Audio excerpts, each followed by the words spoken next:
Some of these stadiums are so insane, you'll think we're making them up. One floats, one glows like a UFO, one costs more than an entire football league is worth. These aren't concept art, they're real plans, and some are already under construction.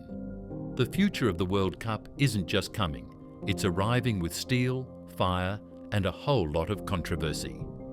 Welcome to the 10 future World Cup stadiums that will absolutely blow your mind. Some stadiums rise from the ground. This one floats on water. Saudi Arabia isn't just building stadiums, they're building statements. And the floating stadium of Jeddah might be their most surreal yet. Designed to rest on the Red Sea, this proposed stadium isn't anchored to land.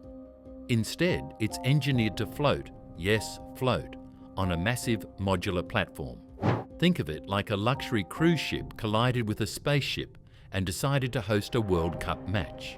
Early concept art shows crystal blue waters reflecting an illuminated shell, creating the illusion of a stadium hovering above the sea. And here's the kicker, it's not just for show. The design reportedly includes systems that adapt to wave movements, adjust buoyancy, and even generate power from tides. Why build on water? Because land doesn't impress anymore. Not when you're trying to make the world forget Qatar's billion-dollar stadiums. Saudi Arabia wants to host the World Cup in 2034. And they're making sure the world pays attention. But this design sparked immediate backlash. Critics called it a PR stunt. Environmentalists raised alarms about coral reef disruption. Engineers called the concept borderline science fiction. Yet Saudi officials insist it's more than just a render. And here's the twist. Saudi Arabia isn't just betting on architecture, they're betting on perception. In a world where hosting the World Cup means geopolitical leverage, the floating stadium isn't about fans. It's about making the planet look. Will it be ready in time for a global tournament? No one knows.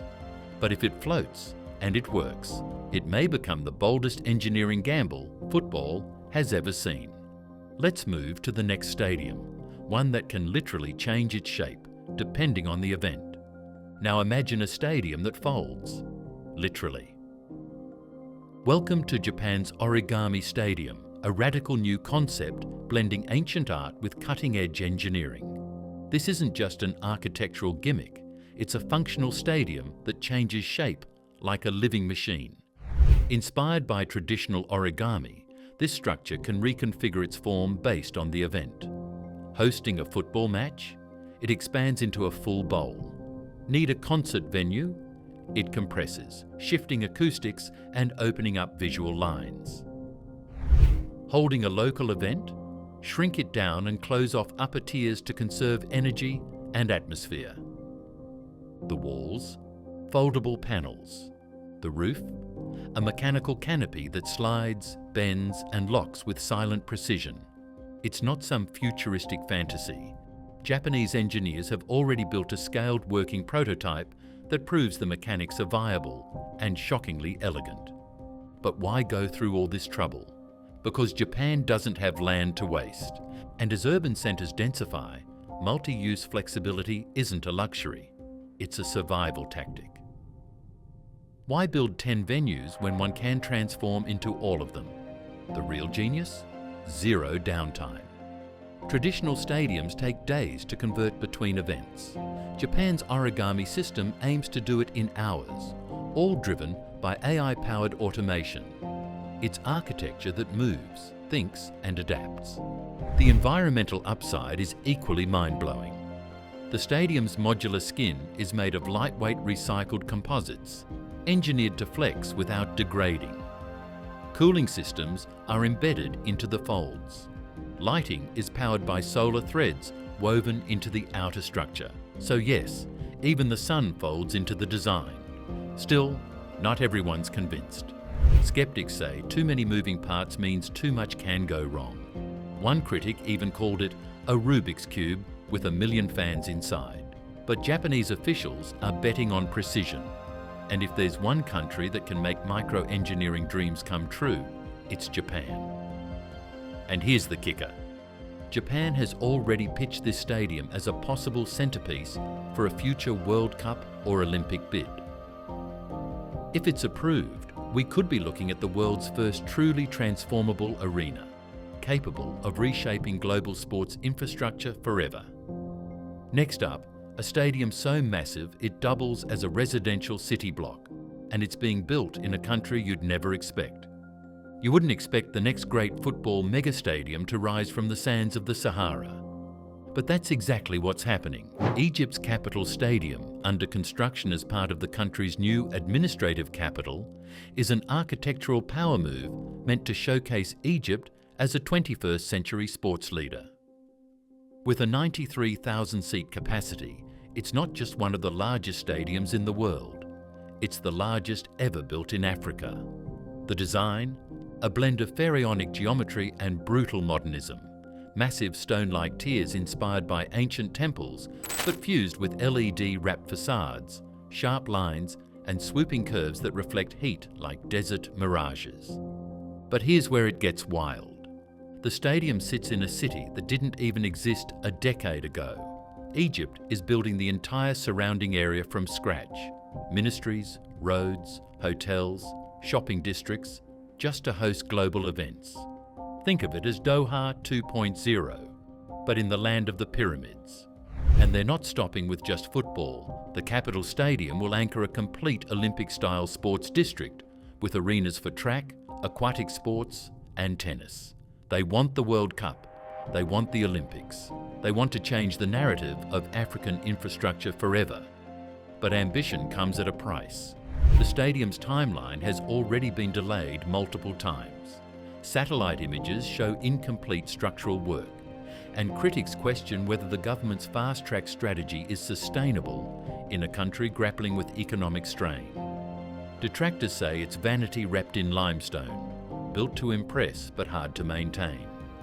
Still, if Egypt pulls this off, they'll leapfrog decades of sports development in one architectural sprint. It's not just about football, it's about identity, pride, and a message to the world. Africa can build megaprojects too, and do it bigger than anyone else. Up next, a stadium that literally travels between cities. And no, we're not kidding. Some stadiums stay put for a century. This one was built to move. Meet the Modular Travelling Stadium, a wild North American concept developed by an alliance of engineers from the US, Canada, and Mexico. Countries slated to co-host the 2026 FIFA World Cup. Their idea? Don't build 10 fixed stadiums. Build one stadium that can be deconstructed, moved, and rebuilt anywhere, like Lego on steroids. The design uses carbon fiber reinforced modules that snap together like aircraft parts. Each piece is prefabbed, transported via freight, and assembled using a GPS-guided crane system that auto-aligns the seating, roof sections, lighting rigs, and even the field foundation. The full setup seats up to 40,000 people, but here's the genius. It can be scaled up or down depending on local demand. Hosting a quarter-final in LA? Go full size. Doing a group stage match in a smaller market? Shrink the stadium, remove upper tiers, and optimize crowd experience. And then, when it's done, it disappears. That's right. The entire structure can be packed up and moved to a new city, leaving behind no permanent footprint, no environmental scar, no white elephant structure rotting in a town that doesn't need it post-event. The implications are massive. This stadium could slash construction waste, reduce long-term costs, and eliminate the nightmare of abandoned mega-stadiums seen after past World Cups in Brazil or South Africa. Cities no longer need to justify billion-dollar projects for a handful of matches, but it also terrifies traditionalists. Critics argue the travelling stadium will never match the acoustics, atmosphere, or grandeur of fixed Colosseums. Some say it treats the World Cup like a touring circus, efficient but soulless. Then there's the logistics. Every relocation takes weeks, hundreds of workers, and perfect coordination. Weather, transport delays, and local terrain challenges could turn the entire project into a scheduling catastrophe. But if it works, it may redefine how we host the biggest events in the world. Stadiums could become temporary urban spectacles, customized to each moment and dismantled without regret. Football doesn't have to build monuments anymore. It can build moments and move them wherever the game demands. Next up, a stadium shaped like a volcano. And yes, sometimes it smokes. You've seen stadiums shaped like bowls, domes and diamonds. But what about a volcano? Introducing the Mountains of Fire Stadium, a proposed centerpiece of Indonesia's bid to host a future World Cup. Designed to sit near active volcano ranges on the island of Java, the concept embraces the raw, geological energy of the region, not as a danger, but as a symbol. Here's how wild it gets. The stadium's entire outer shell mimics volcanic ridges, with jagged smoke-colored steel panels that ripple like cooled lava. At night, embedded LED systems simulate a pulsing red glow from within. So from a distance, the structure appears to breathe heat like a dormant volcano, ready to erupt. And that's just the facade. The roof is a geothermal-powered dynamic membrane made of heat-responsive materials that expand and contract based on atmospheric pressure. During hot, humid days, it opens wide like a crater to cool the stadium. During storms or heavy rains, it curls inward, closing like a living organism to protect the crowd. This isn't just architecture, it's engineered theatre. Inside, the theme continues. Instead of sterile corridors, the stadium's inner tunnels are modelled after lava tubes, with rough textures, immersive lighting, and underground walkways that mimic caverns. Smoke effects, scent infusers, and rumbling speakers complete the illusion. You're not just entering a stadium, you're walking into the belly of the earth. Critics, of course, some say it's dangerous PR. Why build a massive venue in a volcanic zone? But Indonesian planners argue that thousands already live, work, and build in these regions. With proper engineering and emergency protocols, the risk is manageable and the symbolism is unbeatable. For Indonesia, this is more than a stadium. It's a statement to FIFA and the world. We are not afraid of nature, we build with it. And there's a deeper meaning. In Javanese mythology, volcanoes represent both destruction and rebirth. By honouring that imagery, this stadium isn't just a venue, it's a cultural landmark, telling the story of a nation rising from heat, ash, and ambition. So when the next World Cup kicks off, don't be surprised if one of its most unforgettable matches happens inside a smoking volcano. Up next, the Arctic Circle's first ever World Cup stadium, where the pitch glows in the dark. Football in the Arctic Circle? Sounds like a joke, until Norway said, "Hold my snow." Introducing the Arctic Glow Dome, a proposed World Cup stadium designed to sit just outside Tromsø, inside the northernmost part of Europe, where sunlight vanishes for months, where temperatures plunge below freezing, and where the pitch will glow in the dark. Yes, glow. Let's break this down. This fully enclosed dome is engineered to simulate an outdoor experience while being 100% climate controlled. On the outside, the structure is a shimmering half orb, coated in solar-absorbing smart glass that glows in iridescent blues and purples, designed to reflect the aurora borealis, creating a surreal dance of light even when the sky is pitch black. Inside, the magic gets technical. The pitch is made from a hybrid fibre optic glass system that absorbs ambient light and re-emits it through the turf. The result? A soft, radiant glow that turns the field into a living light show, even during the darkest days of polar winter. But this isn't just aesthetic. This stadium solves a real problem. How do you bring world-class events to parts of the globe that were never considered viable hosts? The Arctic Glow Dome answers with tech, sustainability, and spectacle. It runs on geothermal heat and solar energy banks that store power during the long summer months. Air circulation is managed by AI to ensure full comfort no matter what the blizzards outside are doing. And to top it off, the dome features 360-degree projection walls, capable of displaying anything from live audience reactions to fully immersive sky effects. You want a desert night sky during halftime? A roaring ocean? Northern lights sync to crowd chants? Done. And because the surrounding Arctic towns aren't big enough to support massive crowds, the stadium will include a collapsible infrastructure village, portable hotels, restaurants, and entertainment zones that can be packed in and packed out. Naturally, people are skeptical. Skeptics ask, why even try to host football here? And the answer is bold, because no one else has. Norway is betting that the next phase of international sport will be about inclusivity and imagination, not just population density and climate. If this thing gets greenlit for a future World Cup or Olympic event, it'll mark the first time global sports reach this far north, and it'll prove that in the future of football, there is no such thing as too far. Coming up next, a desert stadium that disappears after the tournament is over, without a trace. What if I told you one of the most ambitious World Cup stadiums ever built no longer exists? Welcome to Stadium 974, Qatar's Disappearing Act. Named after the country's international dialing code and the exact number of shipping containers used to build it, this modular stadium was a showpiece during the 2022 FIFA World Cup. It seated 40,000 people, had full lighting and broadcast capabilities, and met every FIFA standard. And yet, you can't visit it anymore, because after the final match, they took it apart, completely. This wasn't a cost-cutting stunt. It was a vision to prove that a world-class stadium doesn't have to leave a footprint. Let's get into the design. The entire structure was made from recycled steel and modular shipping containers, all prefabricated and bolted into place like a massive Meccano set.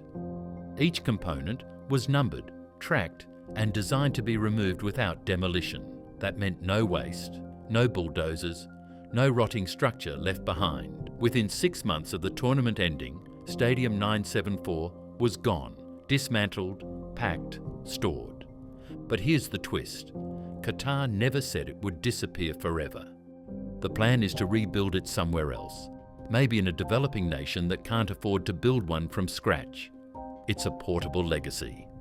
And that's revolutionary, because after every World Cup, there's a dirty secret.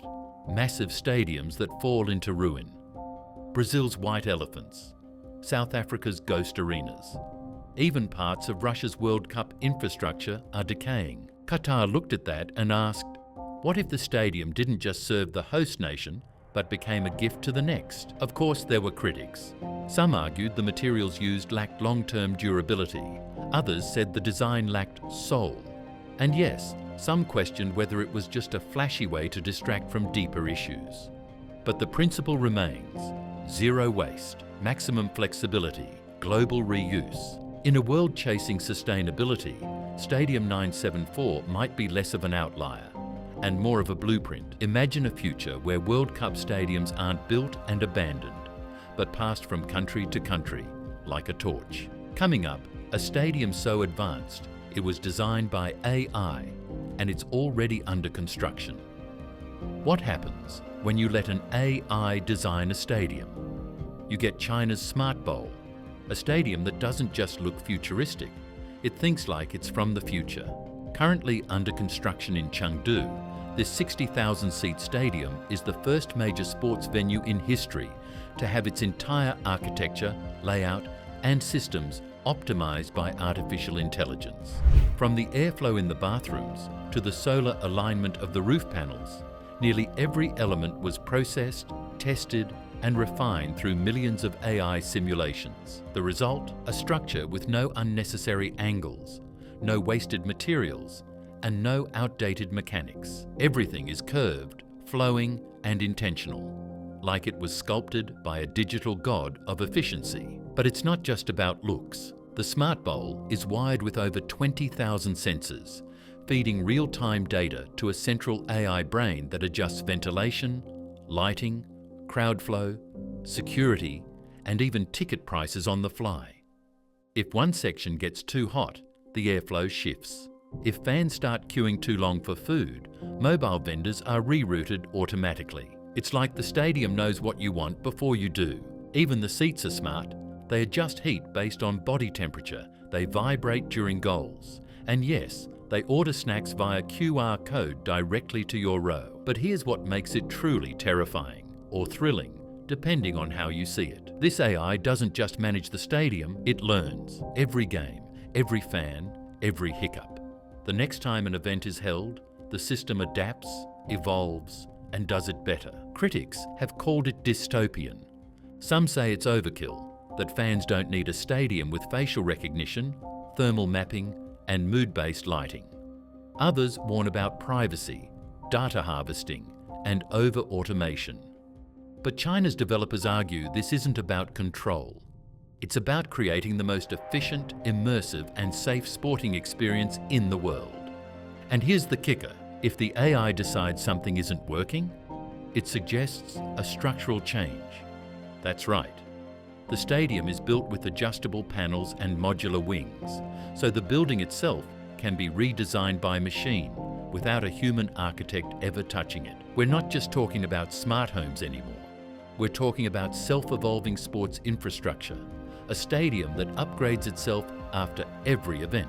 So the next time you're cheering in a Chinese mega venue, ask yourself, who's running the show, the team on the field, or the code in the walls? Coming up, a World Cup stadium built inside a cliff. Yes, inside. Most stadiums rise above the ground. This one is carved into it. Welcome to the Cliffside Colosseum, Morocco's jaw-dropping proposal for a future World Cup bid, set along the jagged limestone ridges of the Atlas Mountains. This is not a render from a science fiction movie, it's a real plan. A 50,000-seat stadium built directly into the face of a mountain, descending vertically down the cliff wall like a reverse Roman amphitheatre. The concept? Minimal footprint, maximum impact. The exterior is almost invisible from a distance. Instead of steel and glass flashing in the sunlight, all you see is a rugged canyon wall until you get closer and realize you're staring at one of the most ambitious underground stadiums ever conceived. So how does it work? The structure is terraced into the mountain itself, with the playing field set at the base of a natural bowl formed by erosion. Seating tiers are drilled into the rock. Ventilation shafts snake through the cliff to keep the air cool. And the acoustics? Engineered to bounce crowd noise upward and outward, turning every cheer into an avalanche of sound. There are no traditional entrances. Instead, fans arrive through winding cliffside tunnels, funicular lifts, or even rope bridge skywalks that stretch across mountain crests. You're not just going to a game, you're embarking on an adventure. And the benefits? This stadium stays naturally cool. It blends seamlessly into the environment. It uses a fraction of the materials of above-ground venues. And perhaps most intriguingly, it creates zero skyline disruption, a growing requirement in protected landscapes. But there's a catch, a big one. Construction here is an engineering nightmare. Blasting through ancient rock, stabilizing steep slopes, and maintaining earthquake resistance are all next-level challenges. Geologists have warned that even small errors could cause irreversible environmental damage, or worse, trigger landslides. Still, Moroccan planners believe the risks are worth it. They see the Cliffside Colosseum as a fusion of heritage and innovation, a venue that respects the land while pushing the limits of design. And it sends a message. The future of stadiums isn't just about going taller, flashier, or louder. Sometimes the boldest move is to go quietly into the earth and still make the world stare. And now, the moment you've been waiting for. Up next, the #1 most mind-blowing future World Cup stadium. So insane it may never be built, but everyone's watching. This isn't a metaphor. This isn't a simulation. This is a real concept, a stadium on the moon. Say hello to the Lunar Dome, a speculative proposal by a coalition of private aerospace engineers and architects who believe the first interplanetary sports arena could be built within the next 50 years.